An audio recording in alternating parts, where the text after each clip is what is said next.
We go.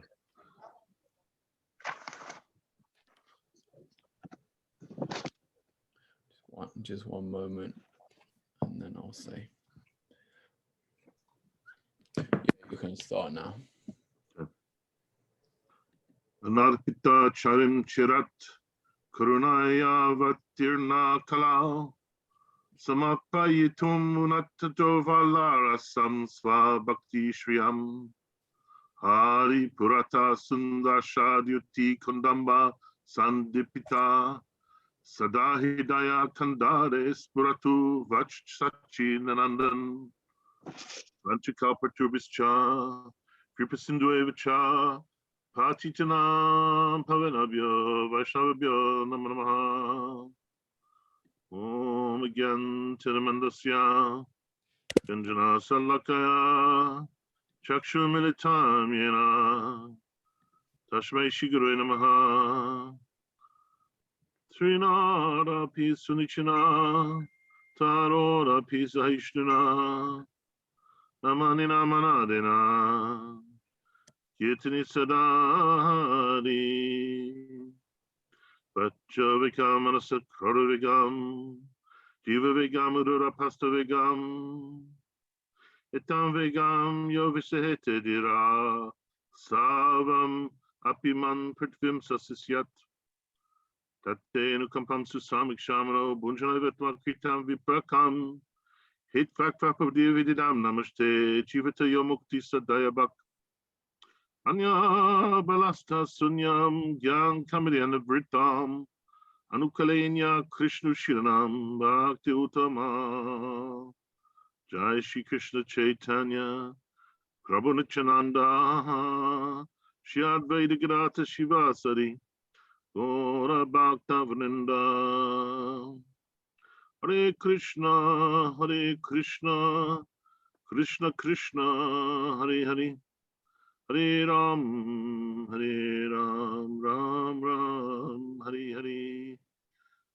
I pay my humble obeisances to my beloved, beautiful, merciful, and so generous Mahabhagavat, Gurudev, Srila Bhaktivedanta Narayan Goswami Maharaj, and I pay my obeisances to the entire Parampara for Lord Nityananda, Lord Chaitanya Mahaprabhu, and Shri Shri Radha and Krishna. I pay my obeisances to all of the devotees, all of the Vaishnavas who are here, all of everyone who is present, and anybody who's going to be watching this recording in the future. A very, very warm welcome to our bi-weekly production of Holistic Bhakti. We spend a lot of time during various other programs glorifying our gurus, exploring Shastra, the scriptures, deity worship, partaking in all sorts of rituals and association in order to further our bhakti. And at the same time, it's absolutely crucial that for us who live in the world, in terms of like, I think everyone attending today, we're not living in temples, we're living with our partner, with our parents, with our kids. We're on our own, we have jobs, we have things to do, we have obligations, we have duties. How do we somehow integrate this beautiful, poetic, romantic, extraordinary transcendental philosophy with the day-to-day mundane? How do we make the mundane supra-mundane? Or you could say super mundane. No, you don't want to be super mundane. How can you make the mundane supra mundane? In other words, how can we spiritualize what seems ordinary so we can live very integrated, beautiful lives rather than feeling like we're torn between a spiritual nirvana and a day-to-day humdrum? We want something that really comes together. So these programs, as we pick different subject matters and invite different speakers and partake in these discussions, it's all with the objective of making bhakti very practical, sharing experiences of making it and applying it in a very practical way. So I'll now hand over to our MC, Shriman Tarun Krishna Das, who will introduce our speaker. Dandavat pranams. Dandavat pranams. Thank you, Before I introduce our speaker, I just want to remind you all that to submit all your questions via the link in the Zoom chat that I will be sharing again in just one moment. Your questions are very important to our process, so I hope that you can submit as many questions as you feel inspired to do. So yeah, thank you very much in advance for all your questions. So I feel very happy to, for a third time, to introduce our dear Sripad Bhaktivedanta Bhagavat Maharaj, who came on for two very nice, very sweet sessions previously. Well, headed up two sessions and featured on many more. Maharaj has been in association of devotees for over 50 years, taking initiation from Srila Swami Prabhupada, and then later accepting the order of sannyas from Srila Bhaktivedanta Naranga Swami Maharaj. He's also an Ayurvedic practitioner and well versed in Jyoti Shastra, that's Vedic astrology for those of you who don't know. And I'm sure I speak on behalf of all of us that we're very happy to have him back. I don't want to spend too long introducing you, Maharaj, so I'm just going to hand it over to you in a second. You have 30 minutes and I will just hold up a sign if you're getting towards like the end of that 30 minutes. Oh, and yes, of course, Maharaj is speaking on karma. So I think, yeah, when you're ready, sorry, it's been a long day. When you're ready, please start. Om Jnana Timirandasya Gyananjana Salakaya Chaksuan Malitanyena Tasmai Sri Gurave Namaha. Chaitanya Manavistam Stabhitanyena Bhutale Swayam Rupam Karamaya.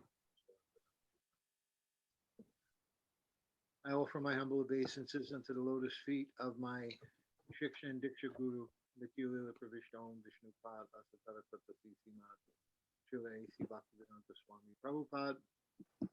I offer my humble obeisances unto the lotus feet of my Shiksha and Sannyas Guru, Nityalila Pravishta Om Vishnupad Asatara Tatasi Simad, Srila Bhaktivedanta Narayana Goswami Maharaj.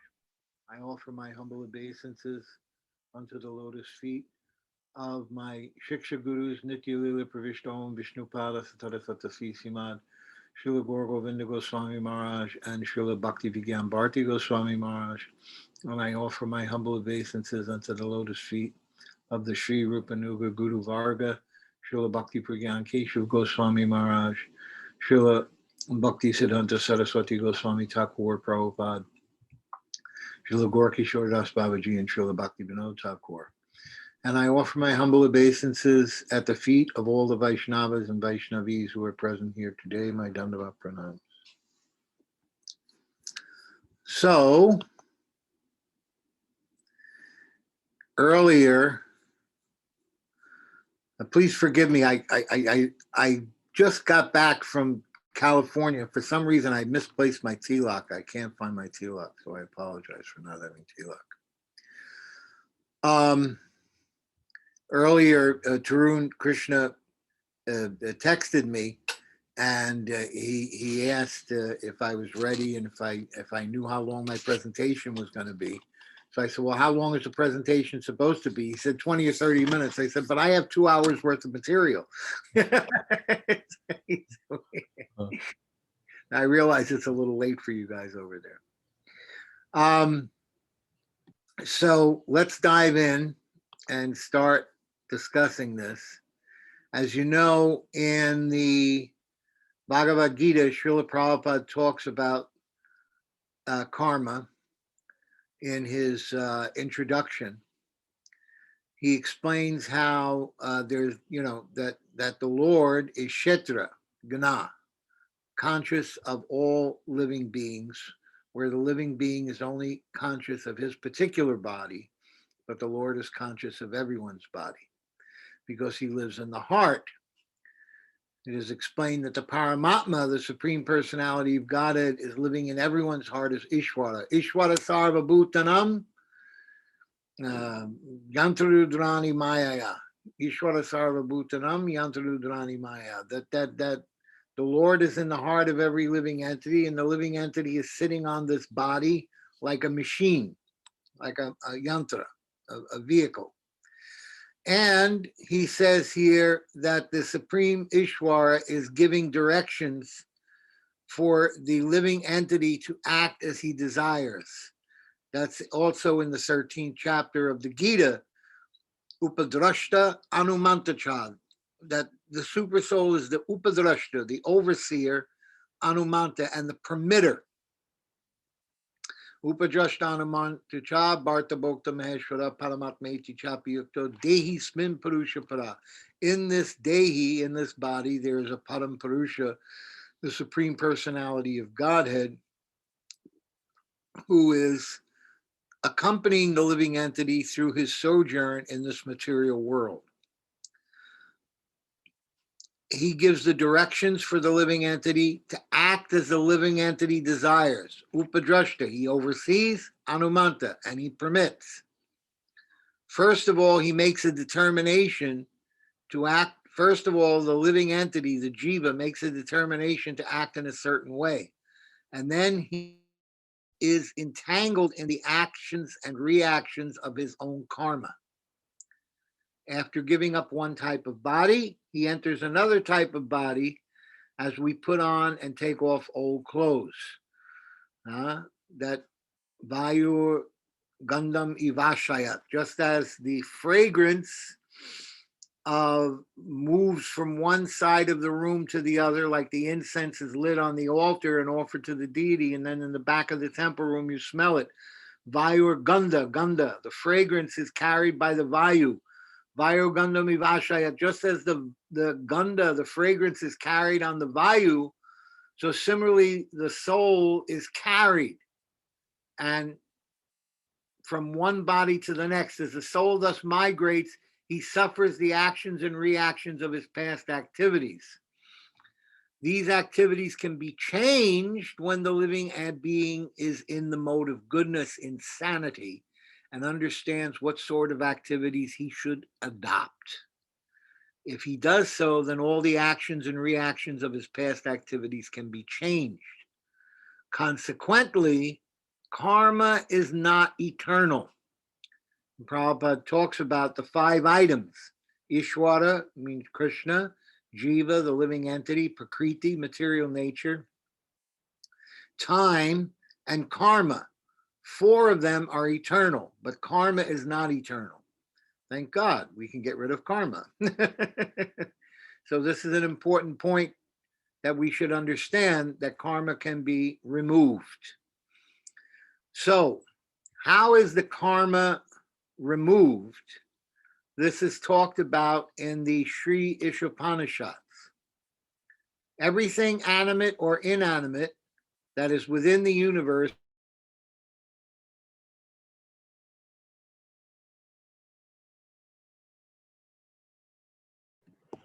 Is that just me? No, I think he's frozen. I can see Yoshidari moving, so.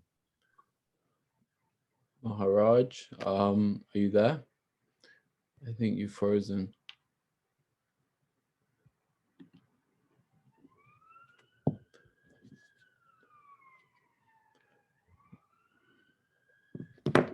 I'll give him a call, Tony. Thank you. You normally call him on Messenger, right? Yeah. Oh. I think he's dropped out now. Yeah.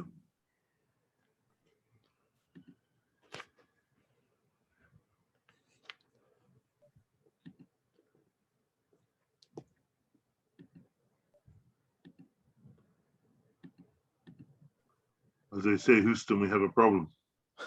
Because he's in Houston.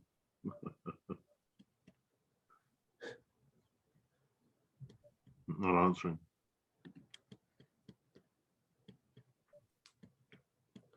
If he doesn't make it back on, Yash, you have to give the replacement talk.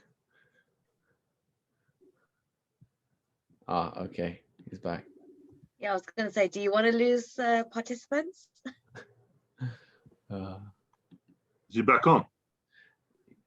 Yeah, I just, or maybe he just went out. No, yeah, Maharaj is back on.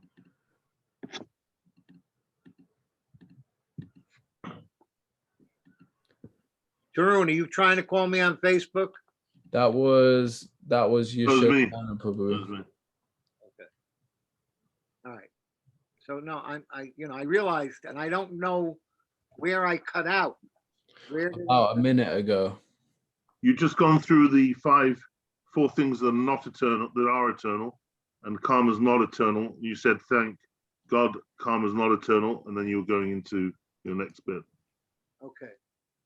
So in the Ishopanishads, mantra 1, that's not the invocation mantra. Your voice is not so clear, Maharaj. Hold on. Okay.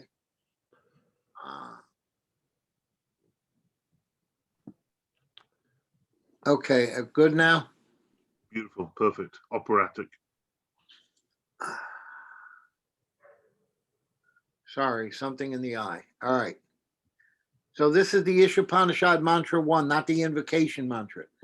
Everything animate or inanimate, isyavasya midam sarvam, yat jagat, that is within this universe is controlled and owned by the Lord. One should therefore accept only those things necessary for himself, which are set aside as his quota, and one should not accept other things knowing well to whom they belong. Mantra 2, Kurvan eva hakarmani, jiva sech chatam sama, evam twai nanyate to sti, nakarma lipyate nare. One may aspire to live for hundreds of years if he continuously goes on working in that way. For that sort of work will not bind him to the law of karma. There is no alternative to this way for man. I would suggest that you young people read Srila Prabhupada's Ishopanishads. We used to read it every single day in the morning. We would recite all the 18 verses. Om Purnam Mada Purnamidam Purnat Purnam Mudachyate Isyavasyam Midam Sarvam Yat Jagat. Like this, we used to recite all 18 verses every morning and then read one verse in purport. And as a young person your age, I must have gone through that book 30 times, 40 times. And as you can see from what I'm reading to you now, there's very useful information on the fundamentals of how things work. And I'm going to read to you now what Srila Prabhupada says in the purport. Other life forms are also subject to the cycle of birth and death, but when the living entity attains a human life, he gets a chance to get free from the chains of karma. So in the animal species, we are forced to act by the modes of material nature, by instinct. Animals act by instinct. What material nature dictates to them to do, that's what they do. We're human beings, we have buddhi, and by that buddhi, we have the intelligence to discriminate between something that should be done and something that shouldn't be done. And I'm going to describe to you now what it is that should and should not be done according to the Vedas. Karma, akarma, and vikarma. There's three things: karma, akarma, and vikarma are very clearly described in the Bhagavad Gita. Actions that are performed in terms of one prescribed duties, as mentioned in the revealed scriptures, are called karma. So we have laws that are given in the Vedic literature that we're supposed to follow, like the 4 regulative principles and other things like that, which of course are part of bhakti. But there are laws that we're supposed to follow in Vedic culture.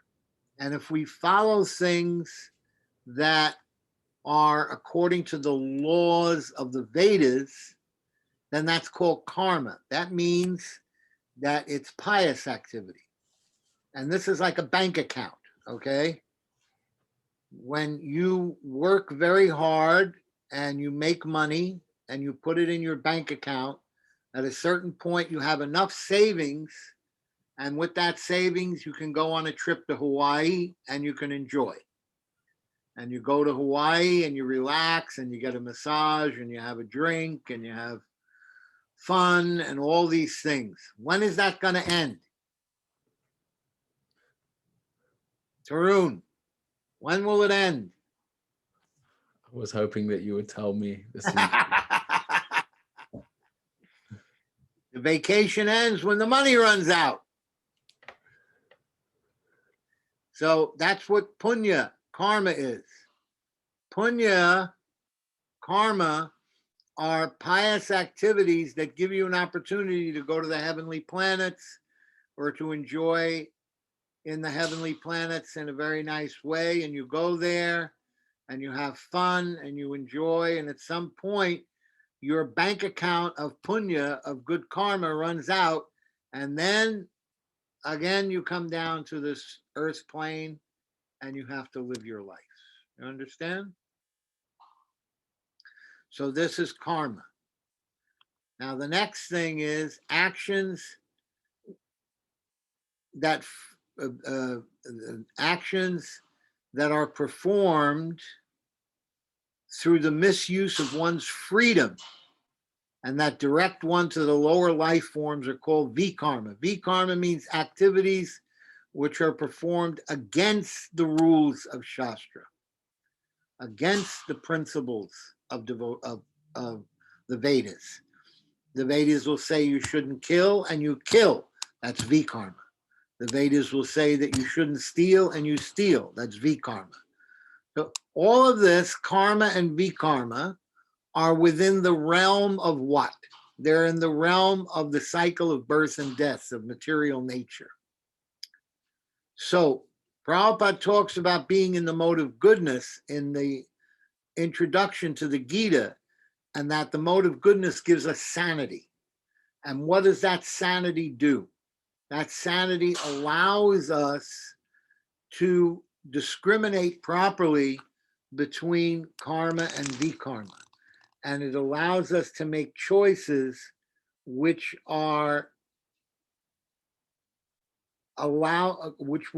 help us to move toward devotional service. Like in the Srimad Bhagavatam, it says that by hearing Srinvata Svakatam Krishna, by hearing the Hari Katha of the Srimad Bhagavatam every day, and gradually you come to the platform of goodness, because in goodness you can discriminate and you can take up the process of devotional service. So this is why we recommend the practice of devotional service as what Prabhupada now describes as akarma. Actions that free one from the cycle of birth and death are called akarma.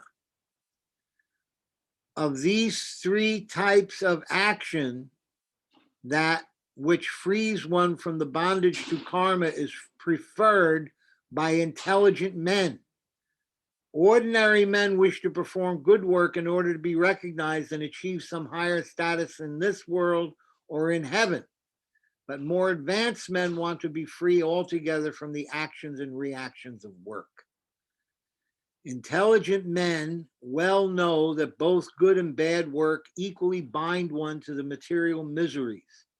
Consequently, they seek that work which will free one from the reactions of both good and bad work. Such liberating work is described here in the pages of Sri Upanishads. So here we see how Srila Prabhupada is advocating akarma. And akarma, means not karma. Karma means action. It's not action.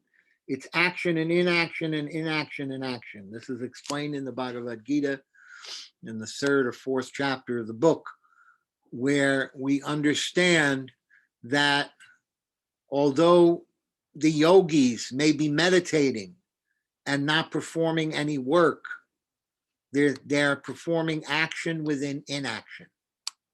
And although the devotee is doing work, he's cooking food for the deity, he's offering puja, he's doing so many things, it's inaction within action. So we should understand the Mayavadis, they're still performing some kind of action, even though it appears that they're just meditating and doing nothing. They're still performing some kind of action. They're doing their yoga exercises, they're doing their meditation, they're doing so many things, and they are doing what they think is nothing. We're not acting. We are not acting in this material world. We are free from action. But no, they're not. They're not free from action. It's action within inaction. And the devotee is performing so many types of activities.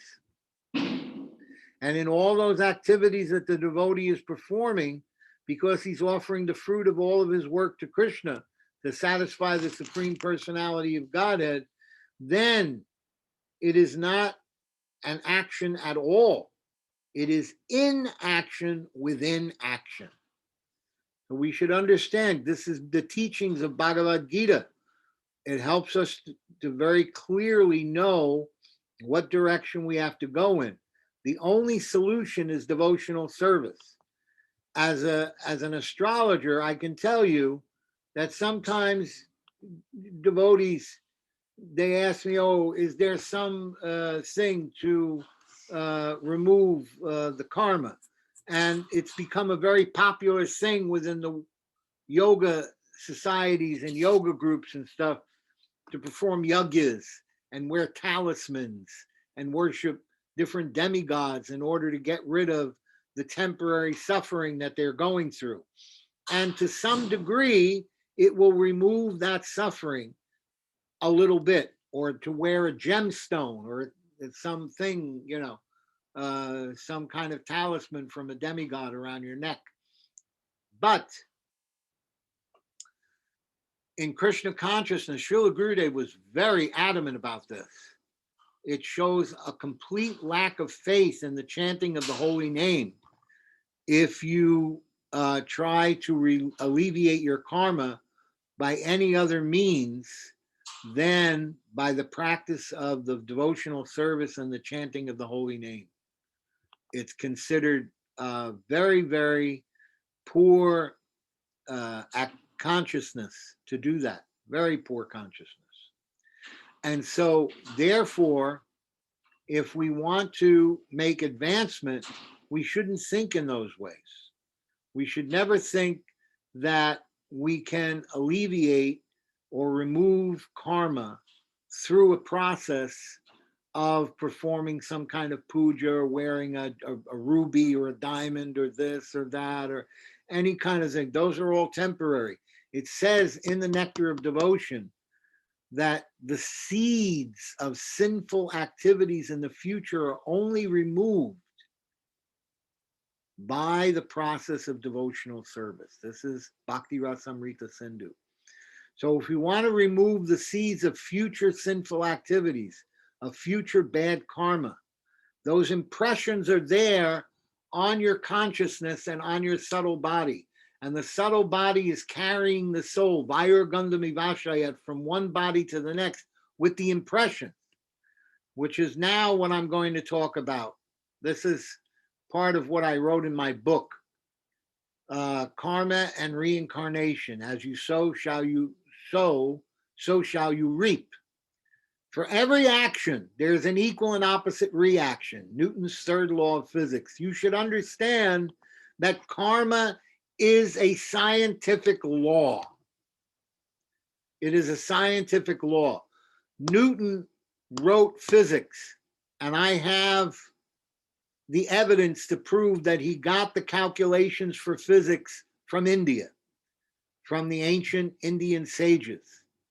All of those calculations were given to him through that process. So his knowledge of physics comes from Vedanta. And we see that Heisenberg, who got the Nobel Prize in physics, wrote that anyone who knows Vedanta, then quantum physics will not be difficult for him to understand. And Schrodinger also wrote that Vedanta is the source of the knowledge about quantum physics. And also Josephson, another great quantum physicist, wrote that Vedanta and Sankhya are the keys to mind and thought that are in the field of quantum physics as wave particles. So like this, we see that the great authorities on mathematics and on quantum physics accept that Vedanta is a science and that karma is a law in that science. So I write in here some examples of what's called instant karma. A 19-year-old renegade hoaxer began stealing stop signs and creating accidents in a small Ohio town. One day, as he was driving through an intersection where he had pilfered a sign, an 18-wheeler, which was going through that non-existent stop sign, hit him. Karma, instant karma. A female suicide bomber strapped with a bomb was waiting to go to the New Year's Eve bash in the main square later that evening. Struck with boredom, she decided to turn on the cell phone to play some games as she waited. Suddenly, she receives a Happy New Year's commercial text on that phone, the phone that was supposed to detonate the bomb in the main square. Boom. A hockey fan began riding a player from the opposing team whose head was bleeding after getting high-sticked. After 20 minutes, about 20 minutes later, that same hockey player shoots the puck at the goal. The goalie blocked the shot in such a way that the puck caromed off of his stick, ricocheting into the stands and hitting the wise guy fan in the head, leaving him bleeding. We have all heard of instant karma. The stories above are real life examples reminding us that we can reap what we sow in the here and now. However, there are other examples that we are not able to connect so easily. For instance, we can see a child who was born a piano prodigy, sight reading music from Mozart and playing the music like a maestro at the age of 4. On the other hand, we have heard of many children being born with brain tumors and dying after a short, painful life. We may ask, is God some kind of cosmic gambler who deals some people great hands and others bad ones? The question of why bad things happen to good people and why good things happen to bad people is not always about the payback at the moment or even in this lifetime. We have long-term plans, and so does God. However, God's long-term plans to correct the misbehavior of an errant soul are not done with malice or revenge. God does not indulge in these kinds of negative emotions. God is trying to guide us on the path back to the loving embrace, trying to correct the soul on the path of self-destruction, who is indulging in negative emotions like anger, hate, and revenge. We should learn how to see this connection, not just as a reaction for our past misdeeds, but also as the loving touch of the Supreme. There are many examples in the Vedic literature of karmic reactions happening both in a delayed and an immediate manner. So there's the story, of course, of Bhishma when he's lying on the bed of arrows and he says to Krishna, Krishna, I have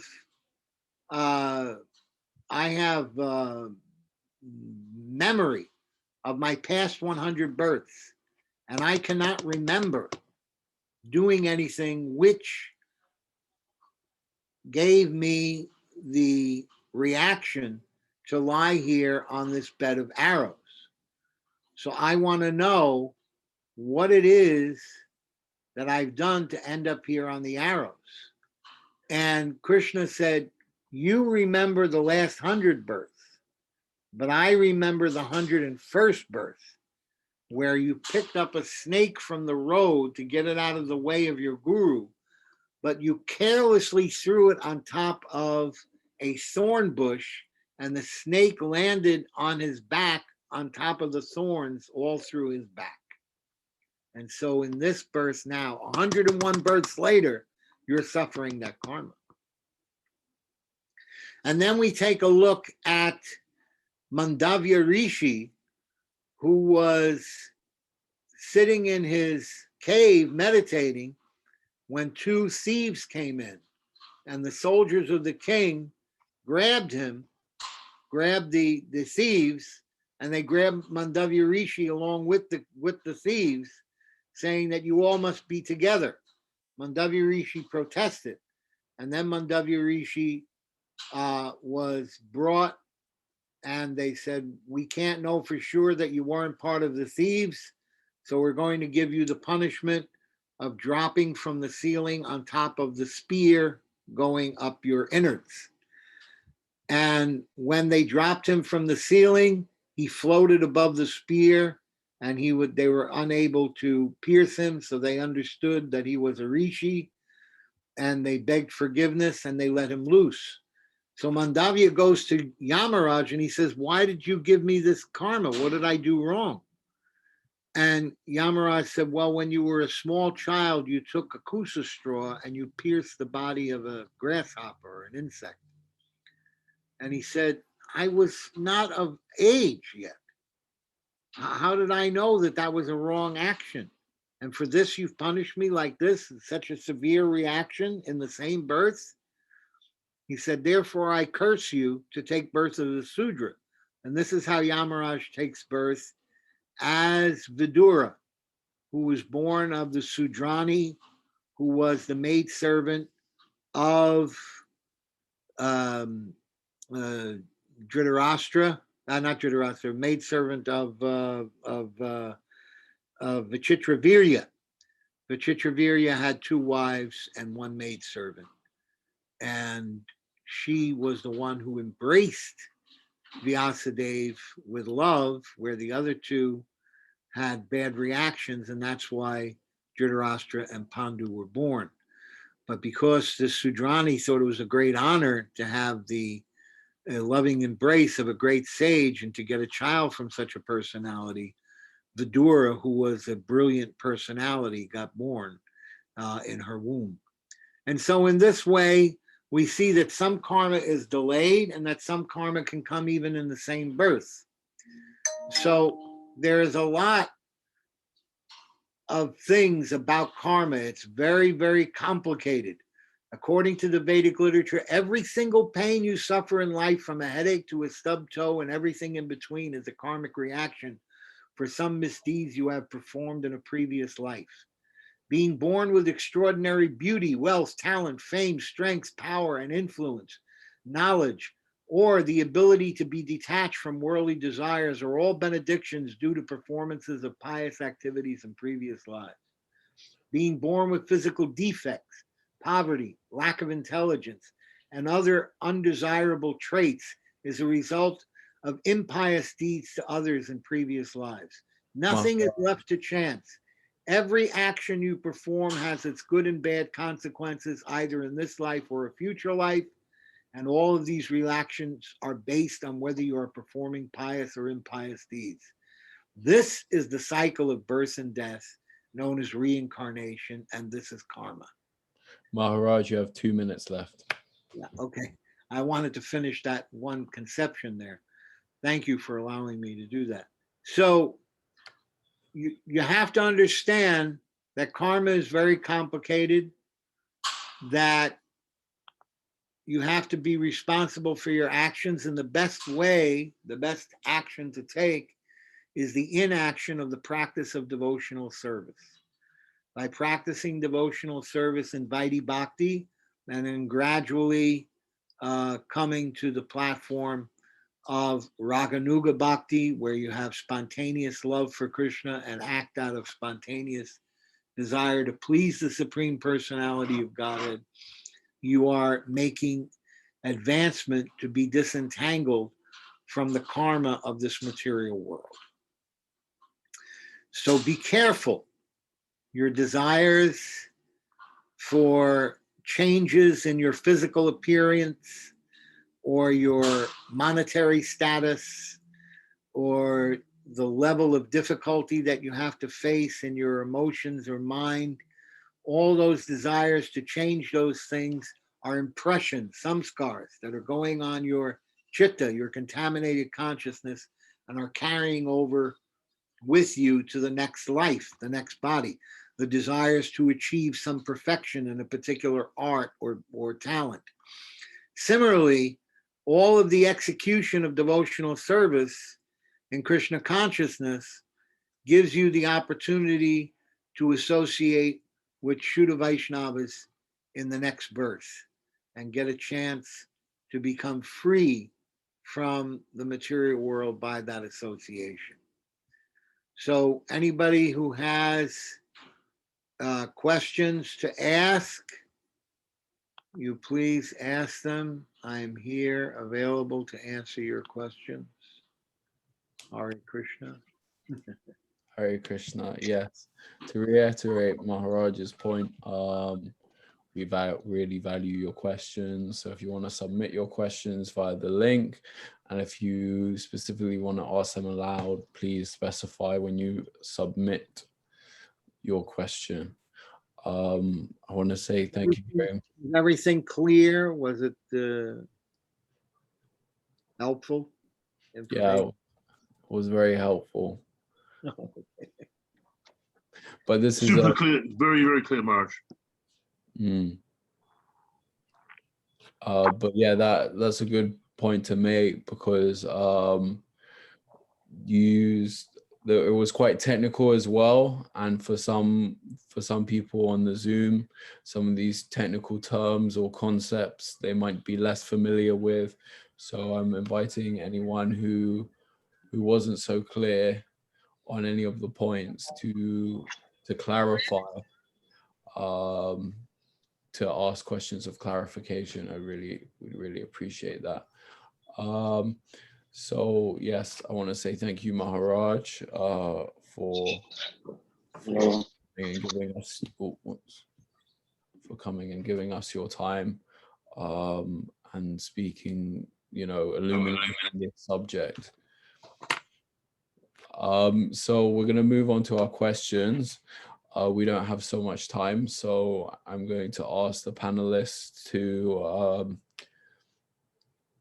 keep their answers limited. I'm going to give specific time limitations for each answer, and I'm also going to ask the panelists, if they don't have an answer, you're welcome to pass or to speak less than the allotted time, because I think we have 5 panelists present tonight, including our newest panelist, Srimati Yashodhari Didi, who I'm very welcome to, who I feel very honored to welcome. So yeah, if you don't answer, we'll have more time to ask more questions, and it seems like we just got even more questions just flooded in right there. So we have quite a few questions to get through. So yeah, I'm going to ask the questions. Some of these questions are quite technical, so I might only ask a few of the devotees and leave it that way, and then we can ask some of the questions maybe more generally. Okay, so the first question we are going to ask is, if I understood correctly, our karma after initiation is compared with a ventilator pulled out from the socket, still rotating. Okay, I think maybe instead of ventilator, they mean like a fan, or maybe ventilator does mean fan as well. Yeah, no, but Srila Prabhupada and Srila Bharti Maharaj both gave this example of the plug being pulled on the fan, so that the karma doesn't stop immediately, just like the fan doesn't just stop. It slows down.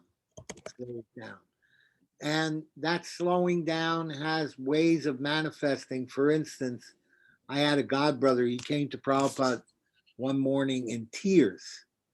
I had such a terrible, terrible dream last night. These people came and they tortured me and beat me and did this and that. And he was going on explaining everything to Prabhupada. It's such a nightmare.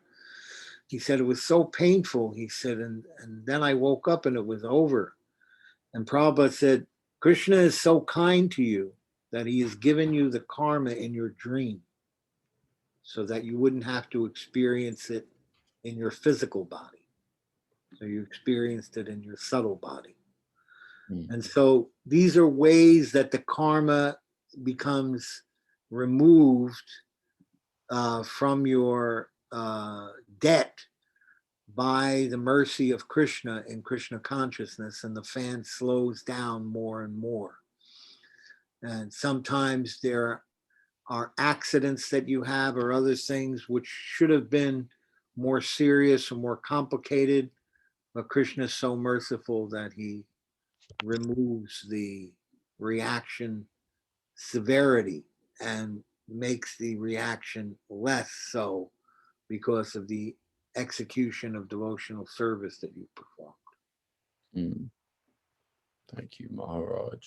There was actually a second part to that question, but I think you answered that first part so nicely, and then it will be nice to ask another one of the panelists the second part. So I think that kind of happened very nicely. So the second part of the question is, how do we know whether the reactions of the karma of our previous lives has been burnt up? Do you want to answer that first, Badara Prabhu? I'm going to give 1 minute. I'm going to pass, actually, on that one. I can't do it in just a minute or two. Maybe Maharaj can do it. Okay. It's not so important to know these things. That's what I was going to, yeah. Not so important to know that, this particular incident in your life was due to something you did in some previous life, and now it's over and you only got half the punishment. These kind of things are not, the principle is tatenu kampam sushikshamano, that you accept whatever difficulties you're getting in life while you're praying to Krishna for his mercy.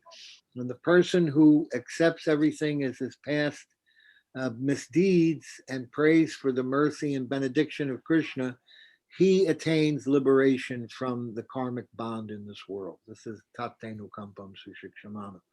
Gurudev elaborated on that, that your karma is removed when you chant Namabas. So here's the difference. Why we're talking about the fan, the concept of the plug being pulled on the fan. Prabhupada makes the point that the devotee, because he's experienced Namabas, which is hearing and chanting the holy name without any conscious awareness of any of the aparads, Nam aparad, Dam aparad, Vaishnav aparad, Seva aparad. So he performs the chanting Abbas. It is a shadow of pure name because you're not conscious of any of the apparats. Srila Haridas Thakur said such chanting is so powerful, Namabas is so powerful, that one can achieve liberation from this material world just on the basis of Namabas. So what Gurudev said is that what happens is, due to that Namabas, you don't go to Vaikuntha because you're not meant to go to Vaikuntha. You're still suffering for a certain reason. Why are we still suffering even though we've all chanted Namabas? Gurudev says the reason we're still suffering is because our souls are not meant to go to Vaikuntha. Our souls are meant to go to Goloka. And it takes more Prarabdha karma to deal with that. The difference is Maya is not giving us the reaction. Krishna is. Krishna has now taken over our Prarabdha karma. Krishna is the one who's dealing with this, and Krishna is the one who's giving us the reaction. And therefore, that's why the fan is slowing down, because he's in control of that, directly in control of your reactions to your actions in your previous life. Maharaj, thank you. Does that help?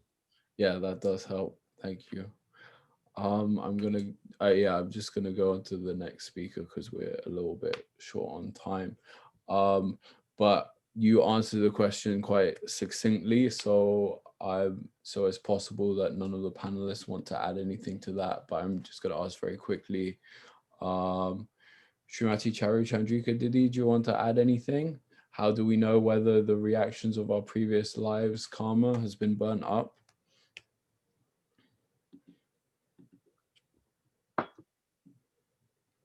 Sorry, I was a bit. You have 1 minute, by the way.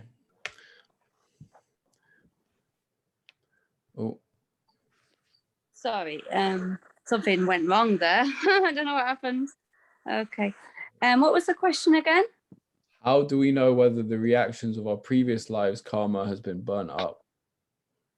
How do we know if the reactions of our previous lives' karma has been burnt up?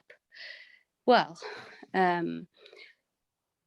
you're practically a pure devotee, isn't it? If your karma's completely finished.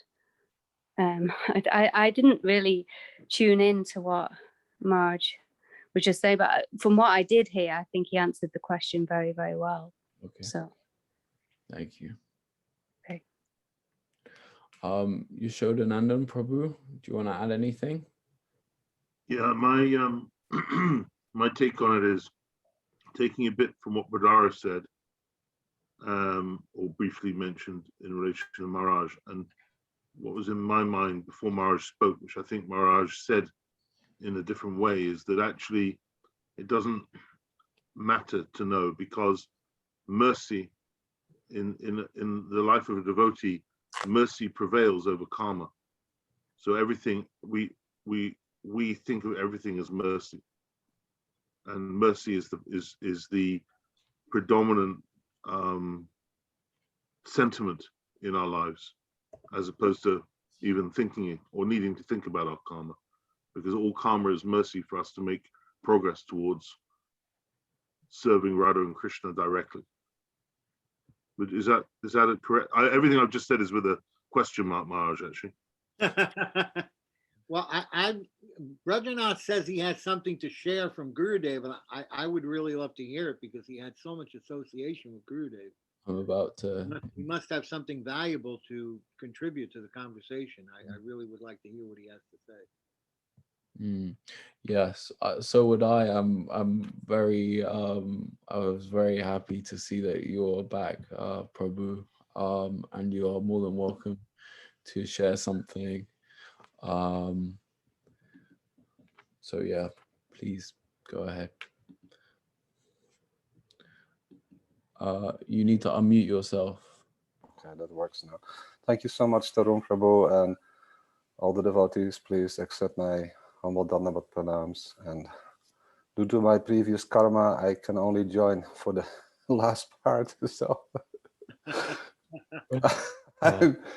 I'm aware of my shortcomings. I really so much appreciate what you are doing with each other, and it's just that I am in the middle of programs 3-4 a day, seminars here in Germany. So I just arrived, and Yasoda Prabhu again requested me today, so I wanted to honor his request. This is what I have understood from Srila Gurudev, and I would say that which he has given to us is such a valuable thing that if we consider, anyone who is practicing the process of bhakti properly, any sincere devotee, they will notice that the 3 kleshas, they become more and more kind of diminishing, although they are still there We still get bitten by mosquitoes. We still get tortured by our mind. We still get harassed by others, and we still get to deal with all the things that are going on in the material world, even pure devotees. And Maharaj made this point very beautifully. They see now that everything coming at them is Krishna's mercy. They see it as a blessing. They learn from all those adversities that are there that their dedication, their beautiful cultivation of their loving relationship with Guru and Krishna becomes more and more beautifully established in their heart. And this is the process of sadhana bhakti, properly executed. Klesh Agni Shubhada. Yeah. Everything that is inauspicious, it may be, it cannot be that we can neglect. The body will become old, it will become diseased. And we see in pure devotees, even their physical appearance may seem to be diseased. But there is no any comparison with someone who is in another state of consciousness. When the consciousness becomes more and more elevated, then these symptoms, they manifest in the heart of the devotee, the practicing devotee. The reactions from our previous activities have ended in such a way that we are now experiencing this body with the mind, with the intellect. But as we continue to purify our consciousness, we find that the same things will happen. They are bound to happen to some extent or another. We will meet with circumstances that have been compelled by previous lives. Yeah. But now we do not see the circumstances anymore in relationship to karma. Now we see them in relationship to bhakti. Yeah.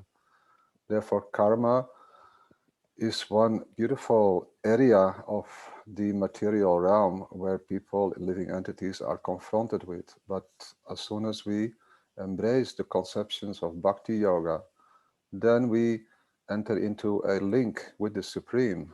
That is why it's called yoga. Yeah. And due to that link, the adversities, the reactions that are bound to come, they now appear to us as Krishna's mercy, their blessings. Yeah, disease may come, and we see that a sincere, inspiring, sevak, sadhaka, they will see it as an opportunity to become more deeply connected in their devotion and surrender towards Krishna. If I look at Yashodanandan Prabhu, how he got a wake-up call, and he says, now it's no longer, it's going to happen in the future. We're going to do it now. Yeah. So this is the difference. Yeah. And that is when we can see, when we see adversities that manifest in our life, or even the things that are so-called good karma, like I am in a wave that so many good things are coming to me.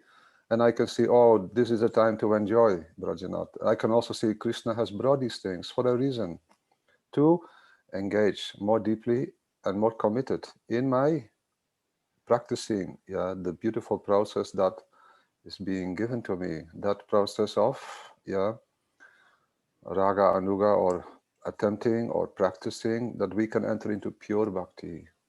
This is what I would like to share. Maybe Maharaj already touched upon that because I was late in the journey today. No. What you said is very true. I mean, a little bit different from what I was saying, but yes, good, really good points. Really great to hear these points. Yeah, thank you. Your voice has gone off again, Marsh. My voice has gone off. Well, it's not your voice, actually. It's your machine. The machine. It's this computer. That's better. That's better. I like to hear the full rasp of your voice, Marsh. Okay. So I want to tell you a quick story for a little. Wait, how quick, Maharaj? Because we have lots of questions, Maharaj. That's a really quick. Okay, you can have. Wait, how long? Okay, you get 1 minute. Okay. Srila Prabhupada was in Mexico, and he was sleeping in his room with his servant. So his servant asked Srila Prabhupada, Srila Prabhupada, the mosquitoes are biting me. Are they biting you? And Prabhupada said, no, the mosquitoes are not biting me. So then the servant said, the mosquitoes are not biting you because you're a pure devotee. So they're not biting you. Prabhupada said, yes, here the mosquitoes are gentlemen.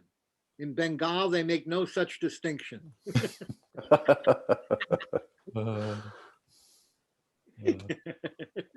you, Maharaj. I thought you'd like it. He brought up something about the pure devotee and karma, and so I wanted. I experienced Srila Gurudev being in the hospital a number of times. Yeah. Yeah. And I never saw him lose in any way his determination to give his heart or bestow his blessings upon doctors, upon nurses, upon anyone who would come in the room. Yeah. Despite his physical inconvenience, that never bothered his determination to benedict anyone who would come near him. Yeah. Till we have seen Srila Prabhupada in his last days. It was simply irresistible, the blessings and mercy and beautiful love and affection that was emanating from him. And that is why they are now permanently in that state, that they are emanating this beautiful inspiration in the hearts of all of us by being in permanent samadhi. Great. Thank you, Maharaj. Thank you for allowing. By the way, I think it's all our good karma that you've been able to join us, Prajna. I'm really sorry that my Sukriti is not sufficient, the time zones, I mentioned that, but I really love and appreciate so much what you are doing. You cannot believe it. Yeah. Thank you. Means a lot. I just came from another program. I just arrived home, and now I am just compelled by Yasodhananda Prabhu's deep, love and embrace that I should somehow or other be with you. Yeah, so it is my good luck that he really cares for me. Are there more, Tarun? Tarun. There are many, many more questions. Let's have them. Come on. Okay. Yeah. Okay. The next question is a follow-up question to the previous question. How we're going to do this is, Maharaj, I'm going to give you 2 minutes to answer this question. No more than that. I will cut you off if you go over. Then, as Maharaj is answering this question, I want the other panelists to either message me that they would like to add something on at the end, or just say at the end, I'll pause for a moment, because I don't think we need all the panelists to answer this question. By Zoom or WhatsApp? Zoom is fine. Zoom is fine, or WhatsApp is fine as well, either. Okay, so the question is from our very own Yashodhari Didi, and she asked, we hear at the time of initiation, Sri Guru takes all of our karma. How can we reconcile this? I'm guessing she's saying, how can we reconcile this when we still seemingly experience karma? Okay, you have 2 minutes, Maharaj. Just what Gurudev said before. It was basically the same thing. He said, when you chant Nama Bas, all your karma is gone. So he said, why are you still suffering? So the sannyasi, my godbrother in ISKCON, sannyasi, he couldn't answer the question. So Gurudev told him, he said, because your soul is meant to go to Goloka. To go to Goloka, you have to have more parabdha karma. And that parabdha karma is not given by Maya. It's given directly by Krishna. And in this way, Krishna is handling it. He is giving you reduced karmic reaction gradually. So Guru is the external manifestation of Krishna. Antara Chak Shakshi. He's just like Super Soul. He's non-different. And so it's his responsibility to oversee the desires that are in, for as a technical point, your false egotistical conception of yourself and who you want to be. This is where the karma is carried on from birth to birth. And eventually, when you take up Krishna consciousness completely, successfully, then what will happen is the subtle body will dissolve. That's Srimad Bhagavatam, 3rd canto, 25th chapter, verse 33.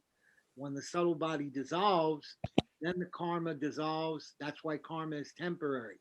and time is eternal, the Jiva is eternal, and Ishwar is eternal. And you should understand that the Guru takes that karma means that you're now, Krishna is giving you the Prarabdha karma to go to Goloka, to hone you, to prepare you to go from this world to the spiritual world, which happens in gradual steps, first going to previous acharyas, and then to Mahaprabhu, and then to the planet where Krishna is performing his pastimes, and then to Goloka, gradually. Thank you. That's 2 minutes, Maharaj. Thank you, Maharaj. That's a lot of karma I'm facing then.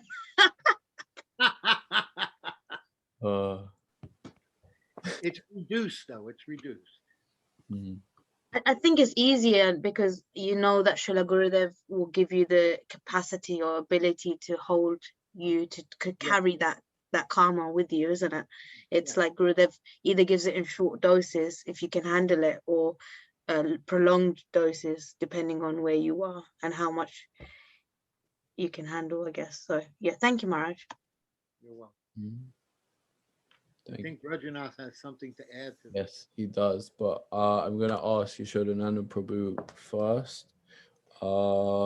You have one minute, Yashodananda Prabhu. The thing I'm going to say is that I experienced that to be true because before I got cancer last year, I had a dream, which I won't go into because I like to keep my dreams private.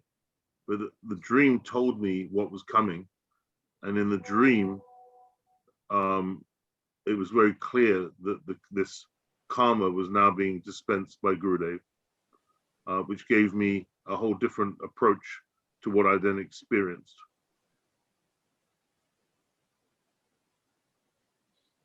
Yes. Actually, I had two dreams, totally different dreams. Yes, it's being Rajana? dispensed by Krishna and Guru. Your voice is gone again, Maharaj. It is being dispensed by Krishna and Guru. Yeah. Thank you. Prajanath Prabhu, you also have 1 minute and 1 minute only. You can give him, I only took 30 seconds, so you can give him 35 seconds. You took 45 seconds, so actually I can only give him 15 of your seconds. So you have 1 minute and 15 seconds. Okay, there are two situations. At the time of initiation, all the karma is taken away by that Gurudev who is Shakshadharit, who is connected, who can burn all that karma. Yeah, that is one thing, what I have heard from Srila Gurudev. Any Guru who is non-different, who is connected, completely with Sri Krishna in the Guru Parampara, what we call Bhagavat Parampara, they burn away. They don't take any reactions. They burn away all the karma at the time of initiation. The second thing is after initiation, if we are sincere, then as Maharaj is telling and Yasoda Prabhu is telling, so many things will come arranged by Guru and Krishna. And if we are sincere, we don't see it as a problem. We see it as an opportunity. We see it as a great gift, which will allow us to prove our sincerity and our dedication. Second thing is, if the devotee is not sincere after initiation, karma is gone, and he or she is trying to kind of put their faith again in the material energy, then new reactions are coming, which they will have to face. That will, even Gurudev said, if we stop for some time chanting or we stop some time the process, then it is advised to take again proper shelter under the guidance of any Shiksha Guru or any great Vaishnavi. This is what I would like to add. I know it is 2 minutes and 15 seconds. Oh no, slightly less than that. Okay, 1 minute. Okay. But yeah, there is, I appreciate the answer. It was still very succinct and thorough. So thank you. Our next question is I really like this question. Okay, the person is sending dandavats to Maharaj, and they are saying, I'm very terrified of my karma. I often think that if I could meet my spiritual responsibilities, perhaps I could be confident and can be freed from my karma, but still I fail to do this in any kind of appropriate way. Can you recommend how I might overcome this fear? Okay, so I'm going to open this question to all of the panelists. And all of the panelists, you have 1 minute, obviously not at the same Darren, time. do you mind repeating that question? It's quite a long question. Sure. The question is, I'm very terrified of my karma. I often think that if I could meet my spiritual responsibilities, perhaps I could be confident that I could be freed from my karma, but I still fail to do this in any kind of appropriate way. So I'm guessing fail to meet their spiritual responsibilities. Can you recommend how I may overcome this fear?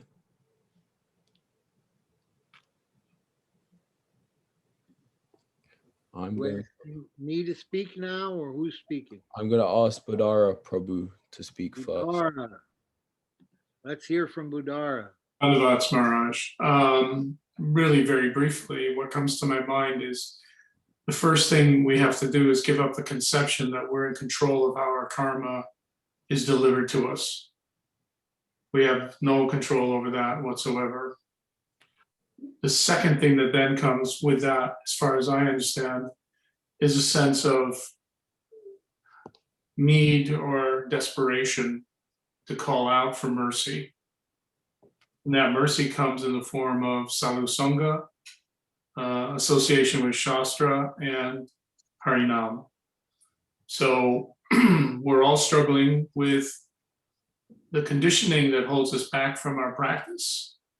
But if we associate, especially with advanced Vaishnavas, then all of that will be eliminated, and fear will also be eliminated. What I'm hearing from the other speakers is that the karma that comes to us is actually a form of mercy. It's a form of love to purify us. Thank you. Thank you. Charu, Didi, do you want to add something for 1 minute? Sorry. What was the question? It was kind of complicated. Yeah, it was. Yeah. I'm gonna summarize that actually.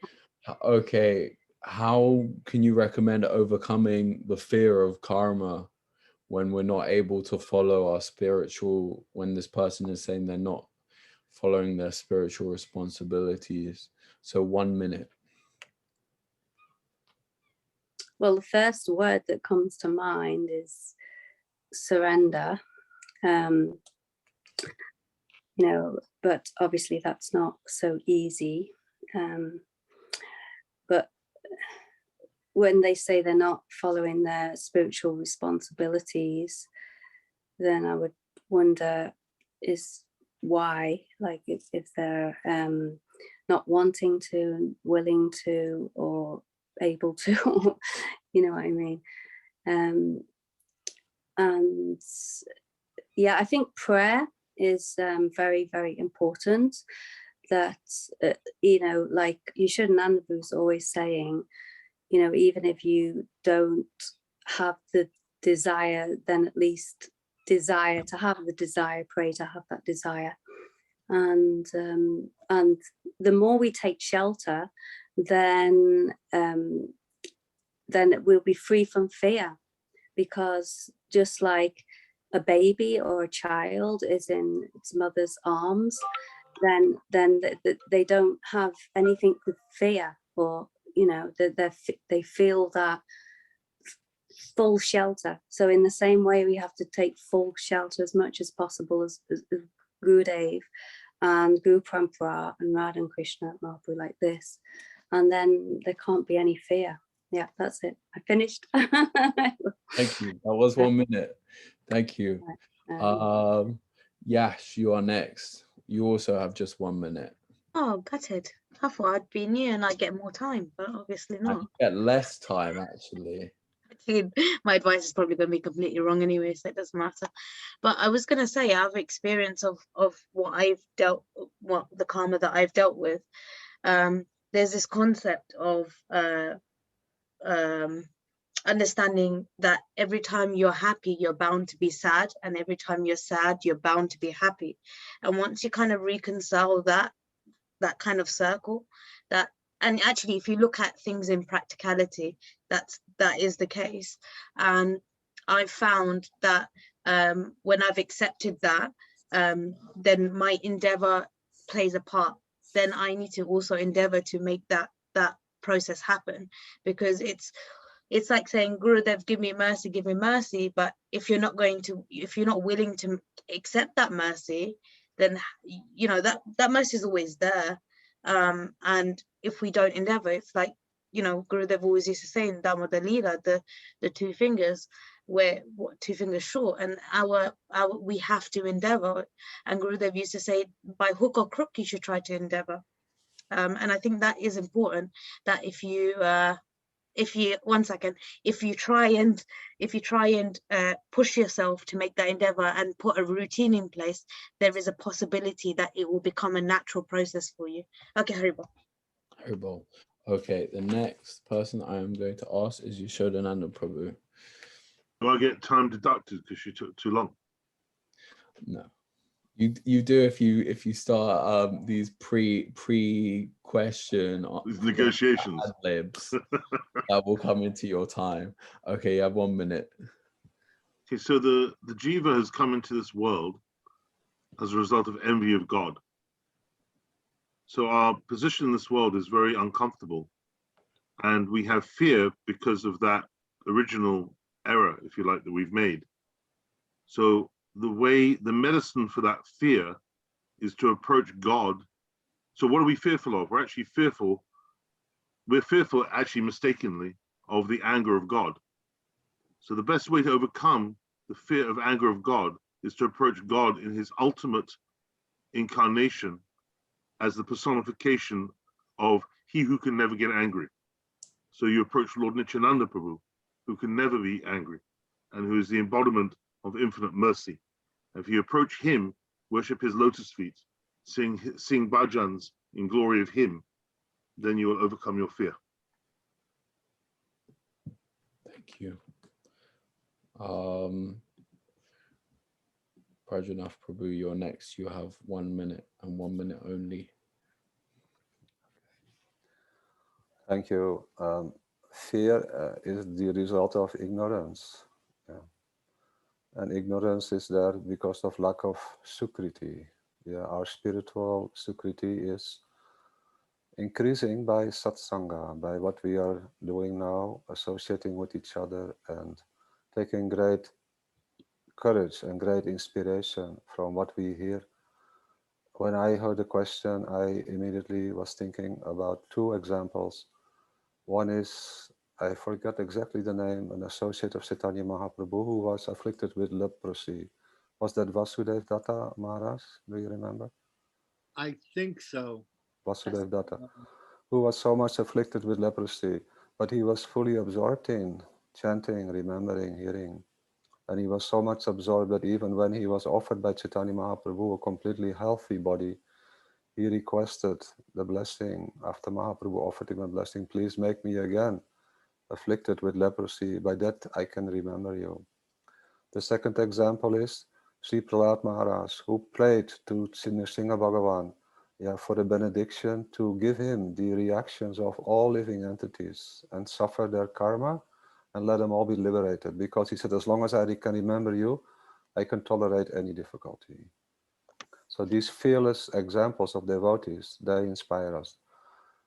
And me, to continue this amazing journey. Thank you, Tarun Prabhu. Thank you.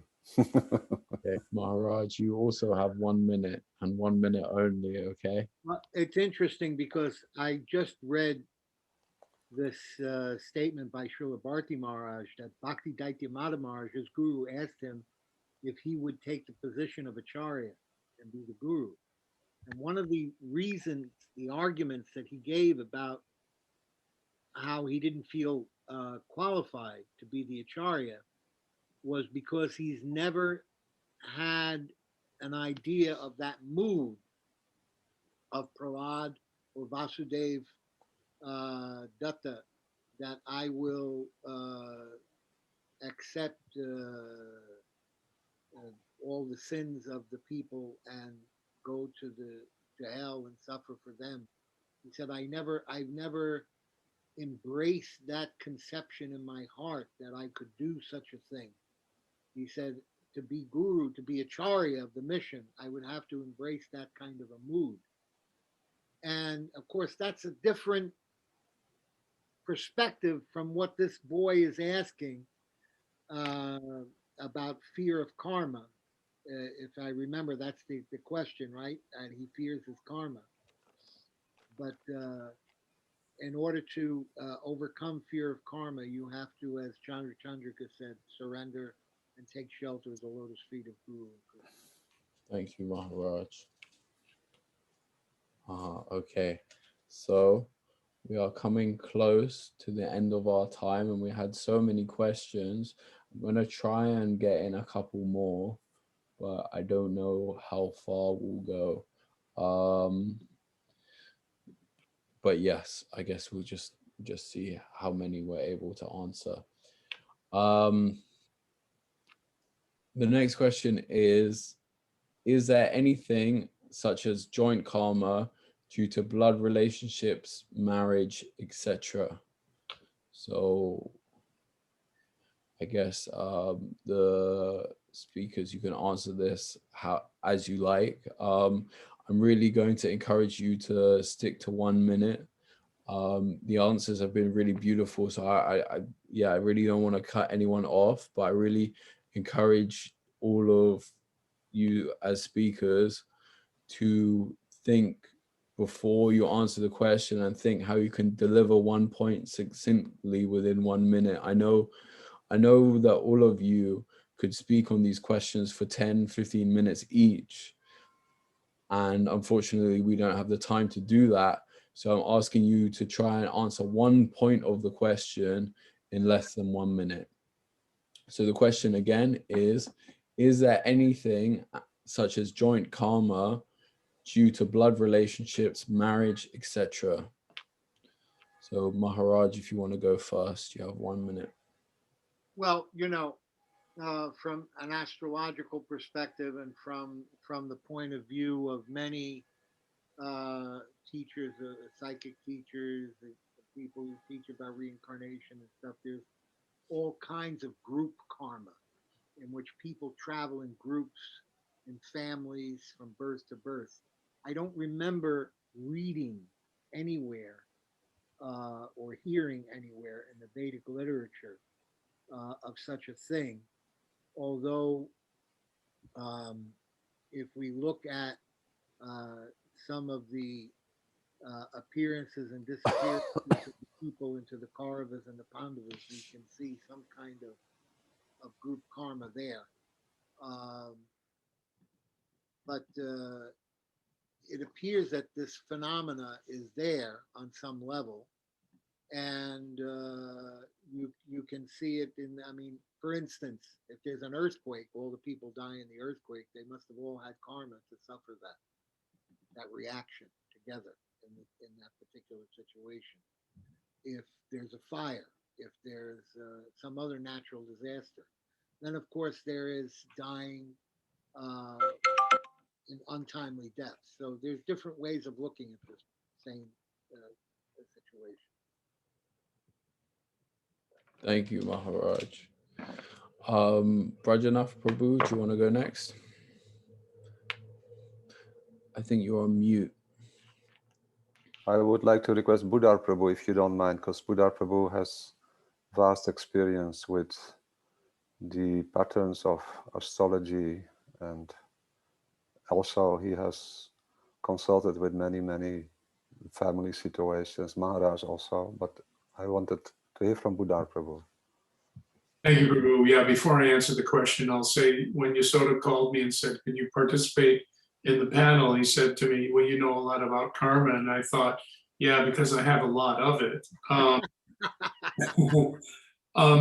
What comes to my mind is that there are certainly group dynamics that Maharaj is talking about. So there is, you could call it a shared experience of a group karma.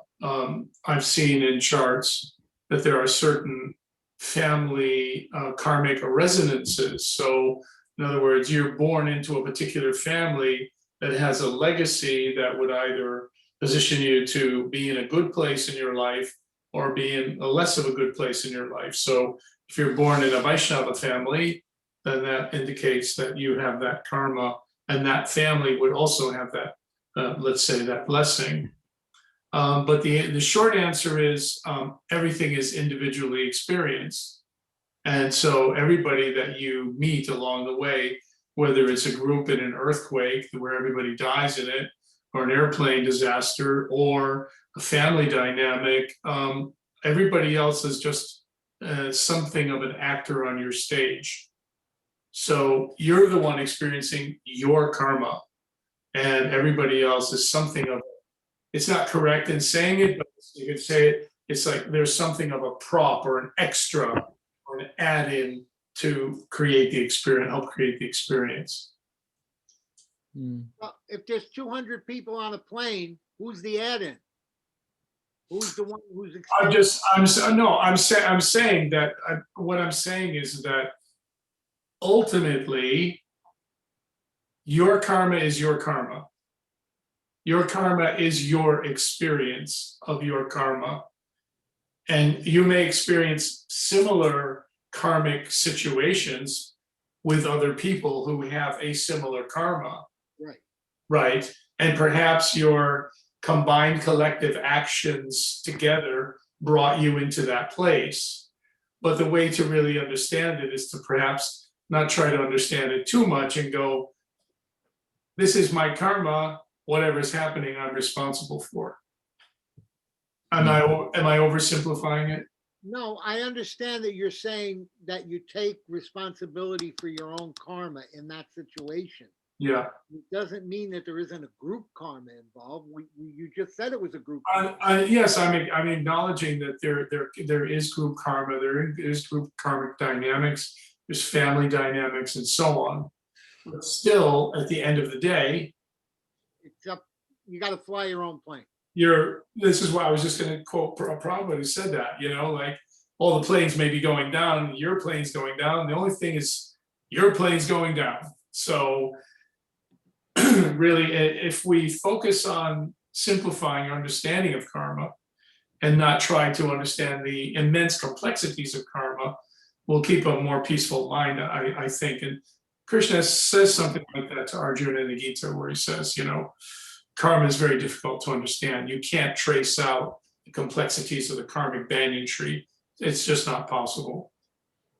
I went over time, I know, sorry. Well, I pushed you into that fight. Yeah, I was. Thank you. I was going to blame you. It's okay. And Maharaj, we're gonna forfeit your time later on in a future session because of that interaction.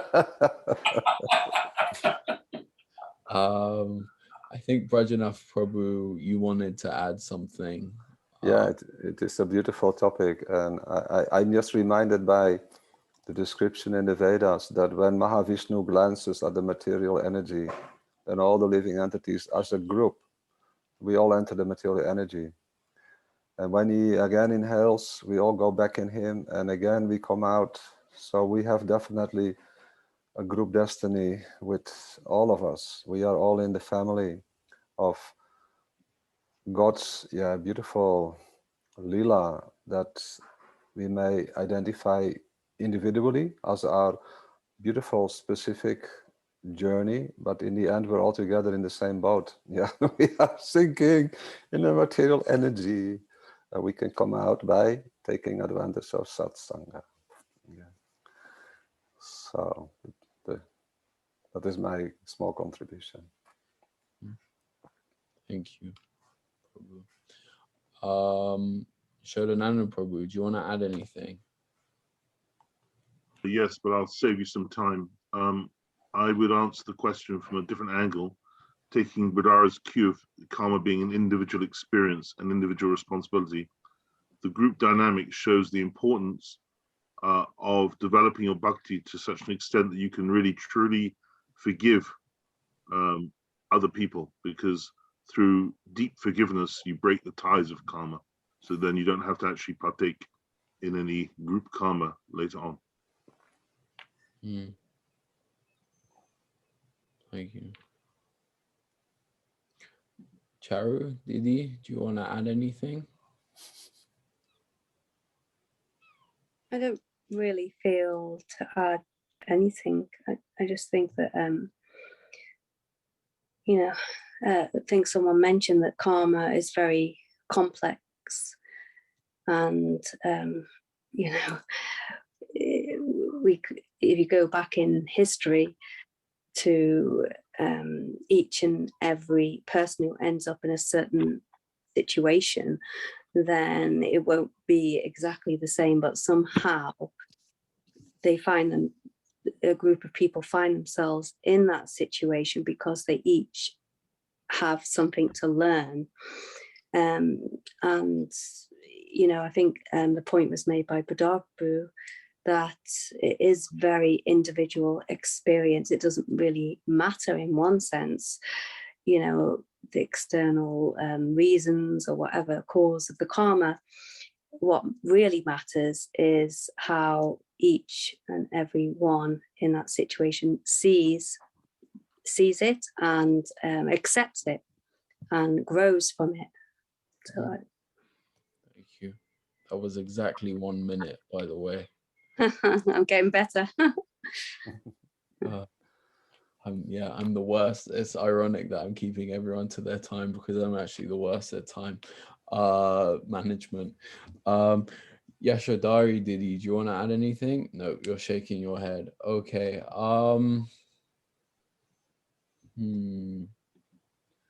We're coming towards the end of our time, but I don't want to stop. I was wondering, there's a lot of technical questions, and I was wondering, maybe to change up the dynamic, what we'll do is we'll ask you, Maharaj, is maybe like, I've got to look, because it's difficult to moderate and simultaneously look at questions, but maybe you could answer some of these questions very succinctly, and then we could finish. I think that would be good. And then if any of the speakers want to add anything, feel very inspired to add something, you can message me. Okay. So the first question is, when we by the way, the quicker you answer these questions, the more of them we're going to be able to ask. Can you do your 20-second thing? Otherwise, this won't work. Some of them are 20 seconds and some of them aren't 20 seconds. But yeah, I'm just encouraging you to keep it brief, Maharaj. When we re-enter, do my best. Okay, awesome. When we re-enter the body of Mahavishnu, does our karma from all previous lives get reset? As far as I know, not. There we go. That was a beautifully succinct answer. What happens with your karma if your guru is Madhyam, not Mahabhagavat?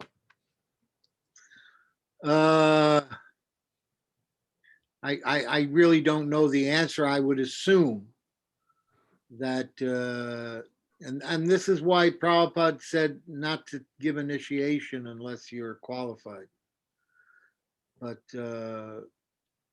Gurudev made the point that the Madhyam Adhikaris can give initiation because they will take the disciples to the Uttam Adhikaris when they're available. That's what he said. He pointed to 2 or 3 of his American sannyasi disciples and said, these are my Madhyam Adhikaris, and they know enough to take them. So if they initiate and they'll take the person to the Uttam Adhikari, I guess there's some exchange at that point, that the Uttam Adhikari takes on some of that karma, Mhm. the Shiksha Guru role. Mhm. I believe Brajanath Prabhu wants to add a couple words onto that. Yes, Prabhupada clearly states in the Nectar of Devotion that a Madhyamadikari should not accept many disciples. Right. Even Uttamadikari is not recommended because many disciples means many will be not qualified, and they may simply tarnish the legacy of the bhakti tradition. But definitely Madhyam, they can help as a shiksha or as a, but they cannot really help anyone who they initiate other than by friendship. It is clearly stated in the Nectar of Devotion by Srila Prabhupada. Mm. Yeah, I was just trying to give the mechanism because of what Gurudev said.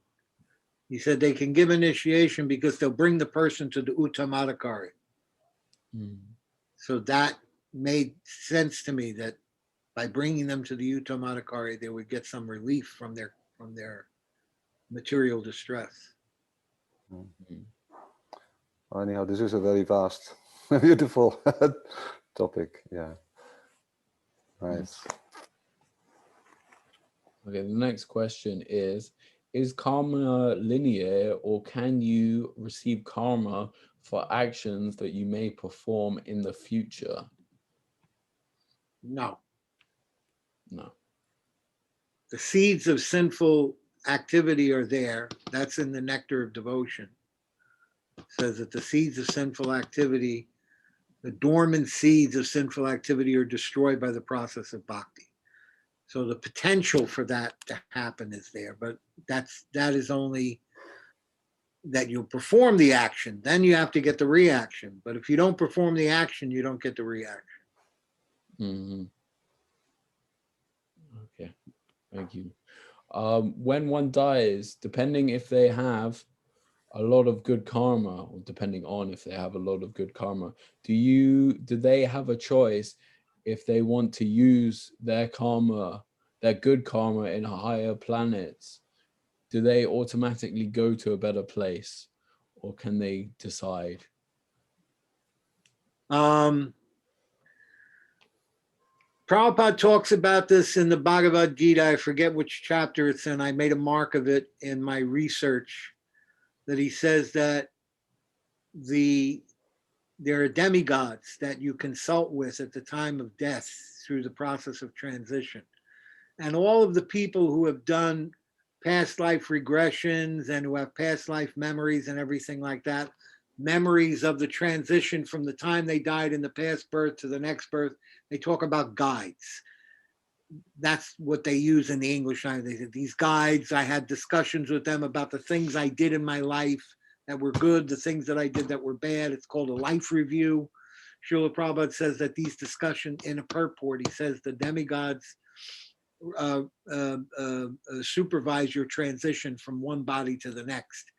So there's some conversations that go on. There's some different things that happen.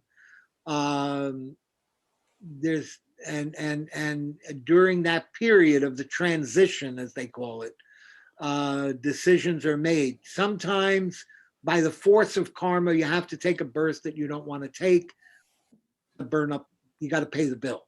And sometimes you get a choice to take births in certain places. There's a number of young people who have said that I chose to take birth in this family or that family or another family in order to make progress in whatever it was in particular that they were trying to make progress in. So it some people get choices based on what I've read from Prabhupada and from my discussions with Sridhar Maharaj, the young Sridhar Maharaj, about the conversations that go on between the demigods and the jivas in their transition. Some of them get some choices to make about the destination of the next body, and others just have to pay the bill. I had to pay a bill. I had a bill to pay. So I was born in a very difficult situation. I didn't get a choice. Thank you, Maharaj. Okay, so I'm gonna ask you to answer this question very briefly, so we can ask one more after this. When we are experiencing reactions of karma, can we also see this as part of our purification? Yes, tatenu kampam sushikshamano. That is the process. Thank you. I have heard that okay, this is the last question. I have heard that chanting Nam Aparad is worse than any karma. What will I have to suffer in future as a result of my Nam Aparad, assuming I haven't performed the most severe kind, being Vaishnav Aparad? What did Gurudev say about that, Brajanath? Okay. Oh, sorry, Prabhu, what was the question one more time, Tarun Prabhu? Sure. I have heard that chanting Nam Aparad is worse than any karma. What will I have to suffer in the future as a result of my Nam Aparad, assuming that I haven't performed Vaishnav Aparad? Srila Gurudev mentions that anyone who does Vaishnava Aparad, especially not respecting pure devotees, there will be a separate arrangement made that is not yet there for them, to undergo the reactions of that grave offense. Here again, it is, as Maharaj said, it is knowingly or unknowingly. Those who know the signs of Nama Parad, who act as leaders in the spiritual organization, and they do not properly respect pure devotees, they will get severe reactions.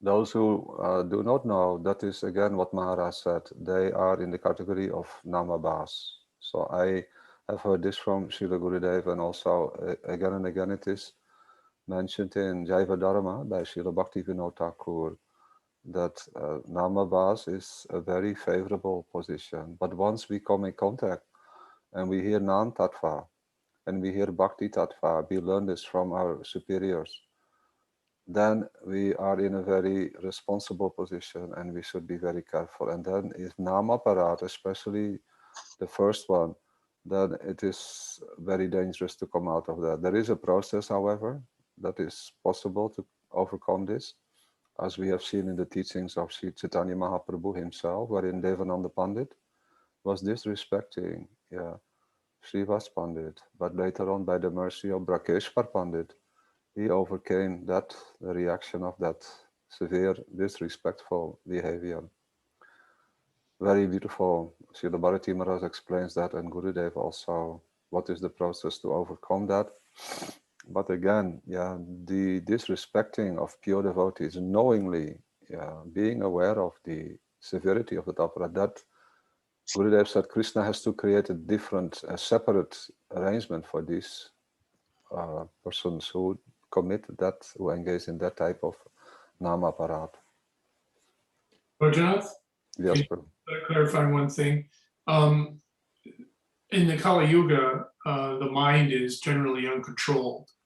So the mind can come up with so many things about everything. So is that also Vaishnava Parad if the wild mind does something on its own? Or as long as it doesn't become speech or action? Is there a distinction between mental offense and real and physical offense is the question. Maharaj can remind me, there are 6 or... As I understand it, in Kali Yuga, you're not responsible for mental sins. I don't know about mental aparats, but on mental sins, you're not responsible. Yeah, I have learned also that there is 6 ways to disrespect pure devotees. And one of them is not to welcome them or not to be happy upon seeing them. That is without speaking and without, well, there is an action involved, obviously. Yeah, but what Maharaj said, to think bad or to do bad by mind you still feel bad, yeah. But the reaction is not as if whereas feeling good, thinking good about Vaishnavas, oh, that opens up the horizon. Our whole future will become. So there is such an opportunity given in Kali Yuga to the living entities. If we use our mind by becoming positively inclined and trying to, even we may not understand, but always respect those who have chosen to place their faith in God, yeah. Oh, then Trinada Pisa Nichana, that is the formula to always be, yeah, properly connected with the supreme, yeah, absolute truth in the realm of devotion. Yeah. Is that helpful, Buddha Prabhu? Yes, Prabhu, thank you. I'm going to ask Srimati Charu Chandrika Didi. She wanted to add something. No, I was just going to say, because I was just recently reading in Madhurya Kandambini by Srila Vishwanath Chakravarti Thakur, that if one commits a sin, then this is related with the body and one will get karma. But like the question was worded, that aparad is far worse because aparad is in connection with the soul. So, you know, that reaction is coming to the soul, which, you know, is far more severe. And the only thing we can do, if it's any type of aparad, but especially Vaishnav aparad, is truly repent and, you know, go to that Vaishnav and beg forgiveness. But in general, when it comes to any type of namaparad, you know, as we're chanting and as we're going on in our devotional activities, then if all the time we can be praying to be forgiven for any type of offense and, you know, to develop that mood of remorse and repentance, that is really the only remedy. So just wanted to add that. Thank you. Did any of the other panel members have anything that they wanted to add before we finish the session? I want to make an announcement, that's all. I just want to say thank you to everyone for the opportunity to speak and explain karma as I have heard it from my gurus, and I appreciate your humbly listening to everything that I had to say today. Thank you very, very much. My Dandavat pranams to all Vaishnavas, Vanchakalpatarubhyascha, Kripa Sindhu Vaivascha, Patitanam Pavanebhyo, Vaishnavebhyo, Namo Namaha. Jai Vaishnav. Tarun, can I just add one thing?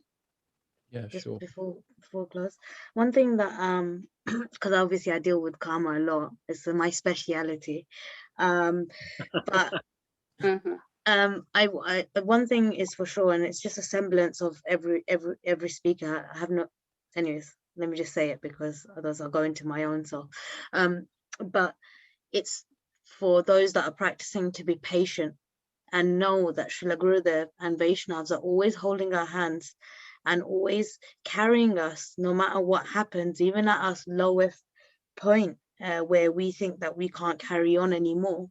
Srila Gurudev and the Vaishnavas are holding us, carrying us and taking us forward.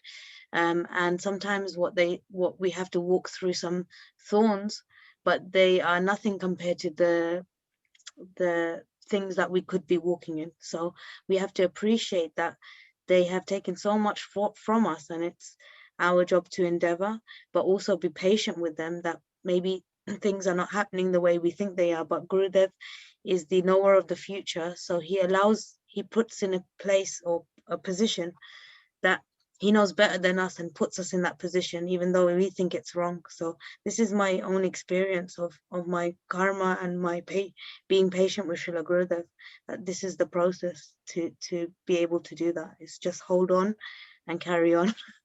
So I just wanted to say that before we close. Beautiful. Well, I want to thank Sripad Bhaktivedanta Bhagavat Maharaj for another beautiful rendition, a beautiful exposition. welcome back after his travels. Thank you to the panel, Shriman Budara Prabhu, Shriman Brajnath Prabhu making a beautiful surprise appearance. I'm so happy you came. Shrimati Charu Chandrika Didi, thank you so much. Thank you to Shriman Tarun Krishna for excellent emceeing. He's just had to rush off he's come back, fantastic.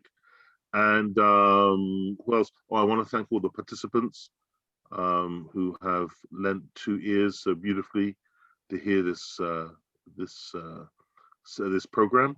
And a small announcement for in 2 weeks' time, our topic is going to be marriage, romance, and intimacy. And we have, I didn't realize I'd cracked a joke, Yoshidari. What's so funny? Because no one ever speaks about it, but it's such an important subject. That's why we're having it. That's exactly why. The title was a bit more in your face, but we've adapted it. You can imagine. So marriage, romance, and intimacy. And we have beamed in from California. We have Shriman Vishwambar Prabhu and Gauravani Didi, who are been married for over 10 years, 3 children, who are going to be the speakers. So I think that's going to be a wonderful session, very exciting. Vanchikapa Turbischa, Kripasunduevicha, Patitanam Pavanabhyo, Vaishnavabhyo, Namanamaha. Thank you so much. And have a beautiful rest of your day. Dandavats, everyone. Thank you, Maharaj.